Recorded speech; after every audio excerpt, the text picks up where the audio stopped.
чырайым кооздоп төшөп жерине, сыймыктарын келип жеткен чегине, саякпайы сагынбайы жаралып, сан жырганы алыптар сунду элине.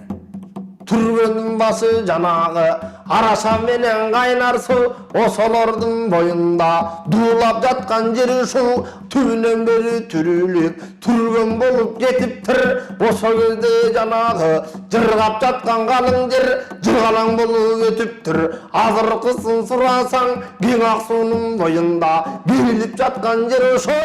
Коомдук телерадио берүү корпорациясынын Келечек студиясы менен биргеликте Саякпай Манасчы эл аралык фондунун колдоосунда кереметтүү Ысык көл облусунда тереңине сөз жетпес кыргыз элинин рухунун туу чокусу болгон Манас эпосун калың элге жайылтууда болгон иш-чара Ак Суу районунда жалпы 33 мектептин катышуусунда кылчайын ашкан кызуу таймаш жогорку деңгээлде болуп өттү.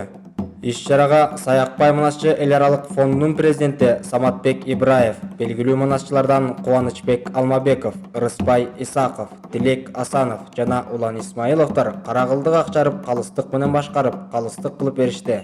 Оюн эсебинен 3-орунду Айтбаев орто мектебинин Манас тобу, 2-орунду Ракымов орто мектебинин Жетосуят тобу, 1-орунду Ашубаев орто мектебинин Керкөл тобу багындырып, ошондой эле областтык Манастан таймашына жолдомо алышты. Алдыга суурулуп чыккан топторго кубок, медаль, китеп жана ардак грамоталар менен сыйланышты.